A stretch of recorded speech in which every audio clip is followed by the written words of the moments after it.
Good morning, guys. My name's Colin, and this is Colin Talks Crypto. We're going to take a look at something a little different today. We're going to take a look at the U.S. Treasury yield curve and how I do feel that we are in an alarming situation right now. Thank you for joining me.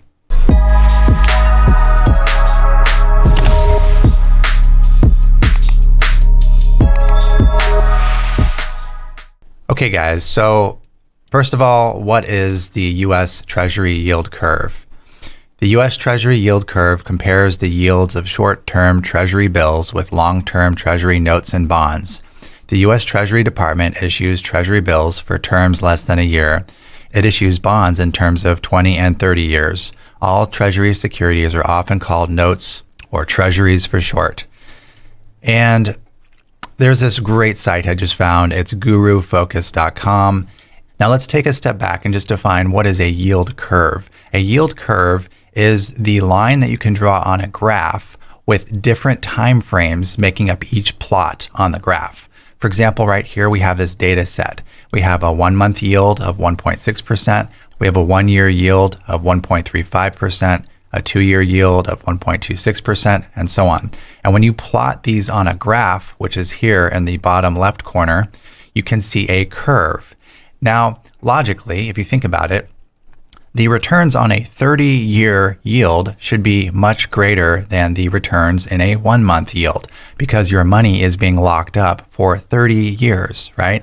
But look at the difference here, 1.6 for a 1-month yield and 1.84 on a 30-year yield. And that is pointing to the fact that this is a fairly flat curve. It's supposed to go up quite steeply. Now let's take a look at some examples here. This is a Treasury yield curve graph here. And the different colors denote some different comparisons. The blue line here, this blue curve, is the current yield curve. The dark gray right here is the yield curve from 2019, 1 year ago in February.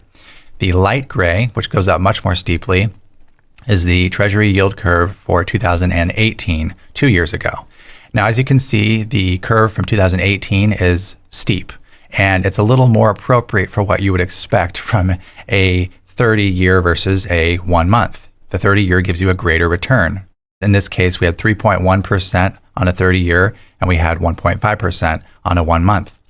Now, fast forward 1 year later, which is February of 2019, 1 year ago, and we have this curve right here, and it's noticeably more flat than the 2018 curve.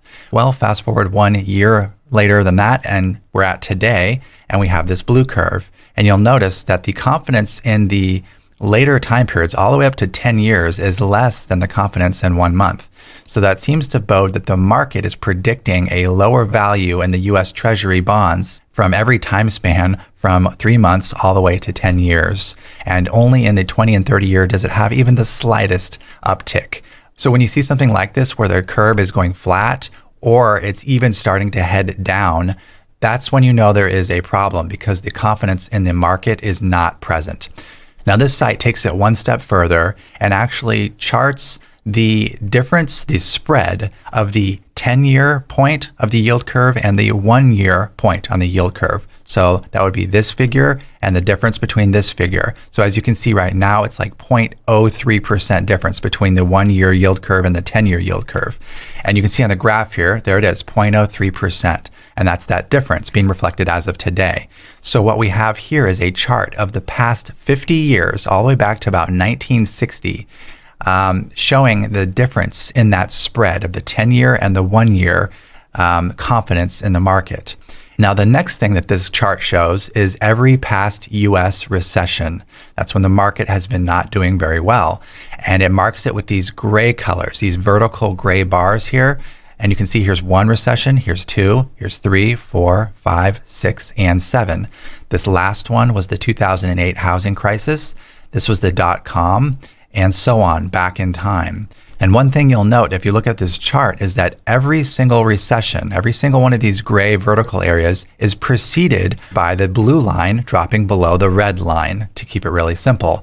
And what is that indicating? That's indicating that the confidence in the long-term markets is actually less than the confidence in the short-term markets. And the other amazing thing about this chart is that every time that blue line drops below that red line, that has predicted a recession. And it says an inverted yield curve, which is that phenomena, that blue line going below the red line, an inverted yield curve has predicted the past 7 recessions. In this case, it was about 2 years before we saw the actual collapse of the market. And in the dot-com bubble, December 2000, and then we had a collapse about a year later, or a year and a half later. So it's a prediction tool.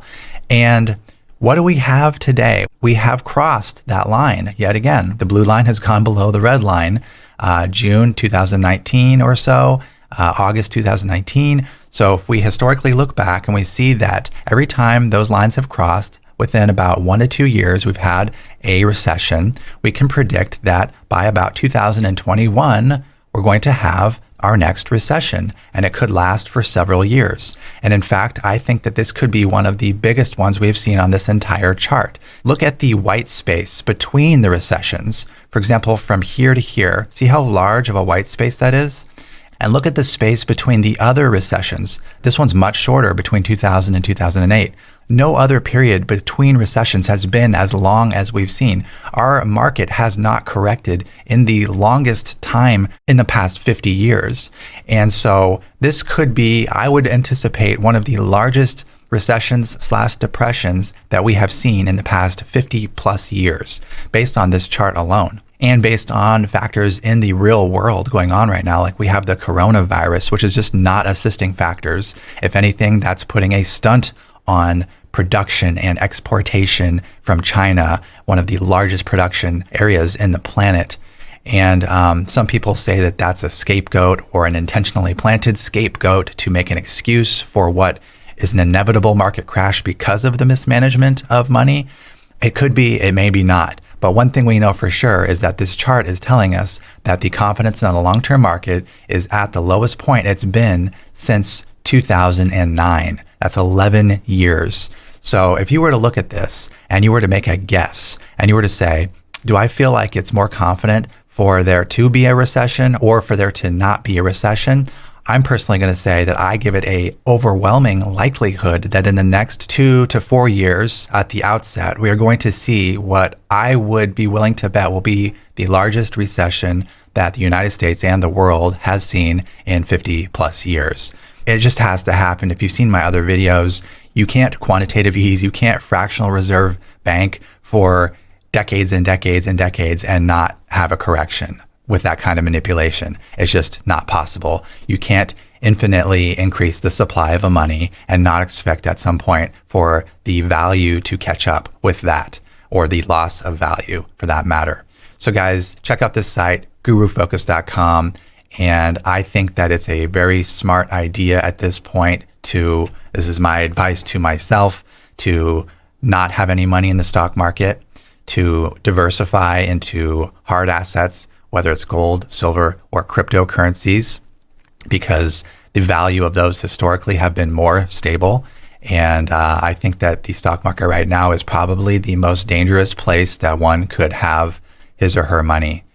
And lastly, let's just end off with the fact that in the past 24 hours, the Dow Jones Industrial Average has dropped by over 1,000 points in a single day. That's about a 4% drop in a single day. And if you were to zoom out on the Dow Jones chart, I mean, look at this. What natural price chart goes up and up and up and up for 50 years? It just doesn't happen. This is not a naturally occurring graph. The only way that these numbers can keep going up, up, up, up is because money is getting printed and printed and printed. This is fake. This is fake money. These numbers are getting bigger because of inflation and no other reason. The economy is not booming. And in fact, based on things like coronavirus and the halted production in one of the largest production centers of the world, China, how can the market be doing so great? And I really don't think that it is. I think that this is a giant illusion.